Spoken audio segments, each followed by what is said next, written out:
Hi everyone, and welcome back to Queen Cheese Recipes. And today I'm going to be showing you how to make a very super delicious ricotta pear cake. It is very similar to a pound cake, except it's just a little bit different and has a few different ingredients, which are going to be the perfect ones to make this the perfect cake. So you also want to make sure that you have your oven preheating at 350 degrees Fahrenheit.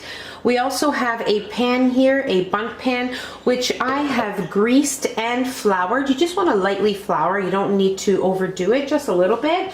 And the ingredients we'll be needing here are some eggs. I have some chopped pears here. So you want to chop them in small pieces, some softened butter at room temperature, some ricotta cheese, sugar, vanilla extract, almond extract. Now for the almond extract, you want to make sure that you measure it out, because any extract besides vanilla is very potent, very strong, and it'll overpower your cake if you just pour it in like we usually do with the vanilla. So that's that. And here we also have some cake flour, baking soda, and salt. Now remember, if you don't have any cake flour, you don't have to go purposely buy it, just use regular all-purpose flour. I just find that the cake flour gives it a little bit more of a lighter texture, but don't worry, you can use flour if you don't have any on hand. That's perfectly fine. So all of the ingredients will be in the description box, and let's move on to the next step. Okay, so before we move on to the next step, I also wanted to let you know that I do have some sliced almonds toasting in my oven, which we will also be adding into our cake. Now, adding any type of nut into the cake is definitely optional. If you prefer not to or have any allergies, that's perfectly fine. You can leave it out, but I'm going to add in some sliced toasted almonds. Now, mine I just took out of the oven and they're extremely hot, but we will be adding in probably about half a cup or so into our cake mixture. When it comes to that time, I will show you. As well, if you want to substitute it with some toasted walnuts, that would be wonderful as well. So that's about it. Let's move on to the next step.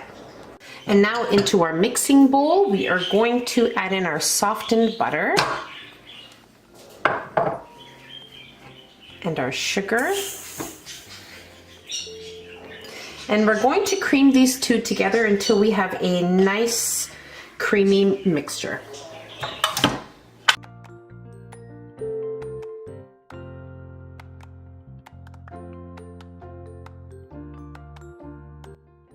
Okay, so our mixture looks great, and now we are going to add in our eggs one at a time, making sure to have your mixer continuously on and mixing well after each addition.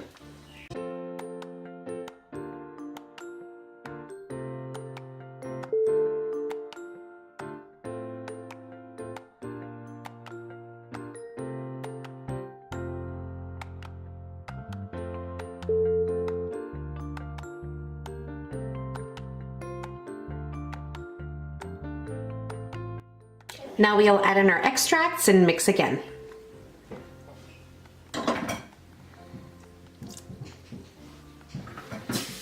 Okay, so I have sifted my flour and all of my dry ingredients, my baking soda and salt, all into another bowl.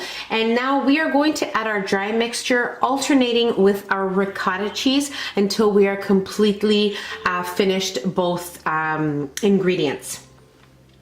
So we'll start with the ricotta cheese and we'll end with the flour. So I'll add in half of my ricotta cheese, okay, and a third of my flour mixture that I've sifted.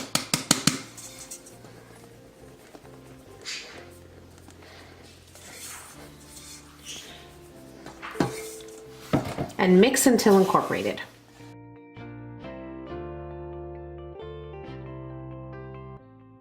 Now we'll add in our remaining ricotta cheese and the second part of our flour mixture.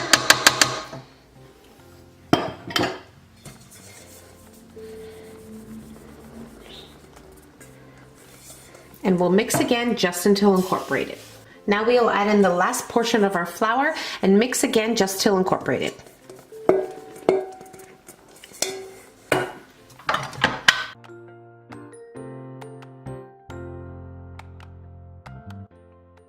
Okay, so this looks wonderful. Now I'm going to remove my paddle attachment and take out my bowl, and we are going to fold in our pears and our almonds.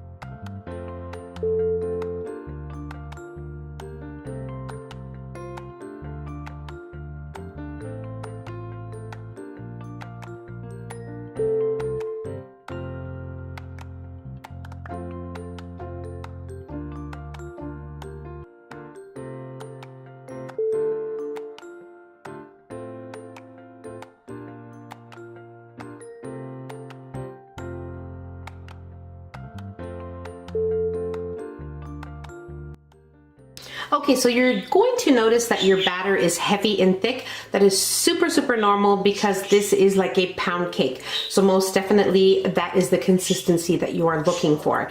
So now we are going to place this into our oven and bake the cake for about an hour or so, or until a toothpick inserted comes out clean. Okay, so my cake baked for exactly 1 hour and 12 minutes, and now we are going to allow it to rest at room temperature for about 45 minutes or so, and then we will work on our topping, which is going to be between an icing and a frosting. It's going to be wonderful, and then we will place some of our toasted almonds on top. So let's wait for our cake to cool off.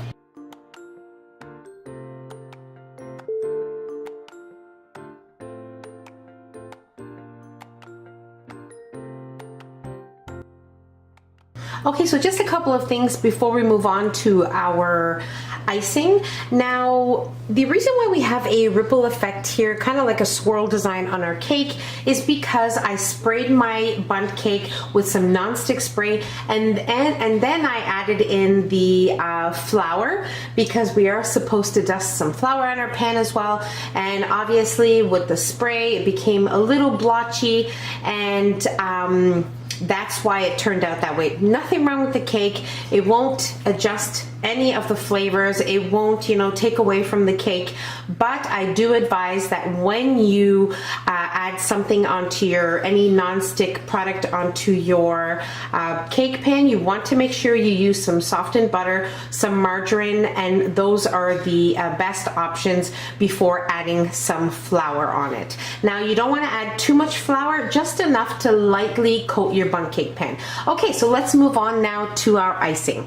Okay, so now for our icing, we want to make a thick consistency icing. So I have some icing sugar, I have some half and half cream, and I also have some vanilla extract. So let's get to making our icing. Okay, so into our icing sugar, we are going to add in about half of a teaspoon of vanilla extract. You don't want to add in too much because it will discolor your icing.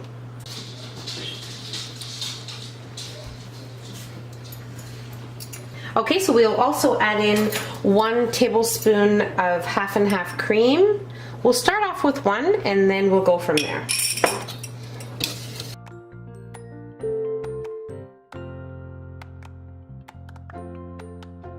Okay, we'll add in 1 more.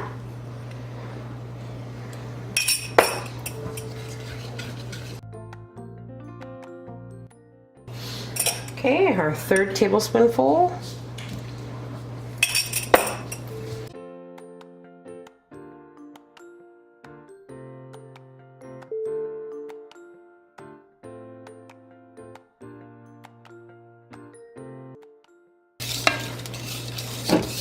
Okay, you know, 3 tablespoons is perfect. I like this consistency. But then again, make sure that you adjust it to your liking. You want it thicker, add less. You want it thinner, add more. So that is totally up to you. So now that our cake has been cooling for about an hour, we are going to glaze it and we'll add our toasted almonds. Okay, so now we'll add our icing.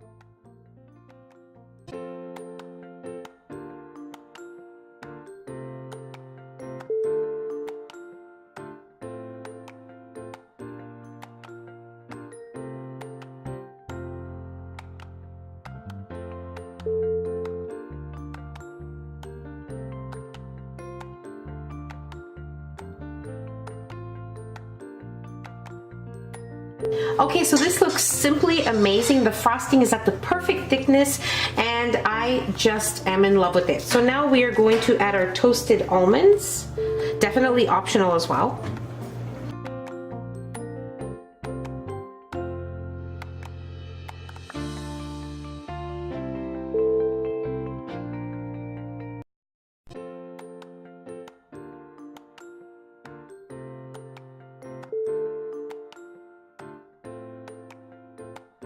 It's simply perfection. Look at the inside. You can see the chunks of the pear throughout the cake. You can also see the toasted almonds. It is just perfect. So let's try some.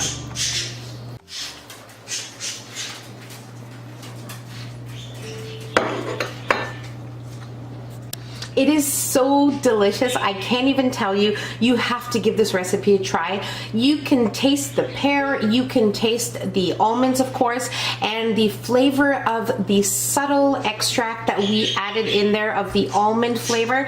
It is perfection on every level. I promise you, you will love it.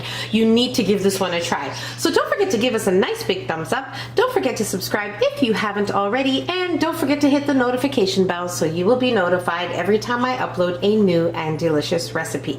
Share the recipe with your family and friends, and I'll see you in my next video. Take care. Bye, everyone.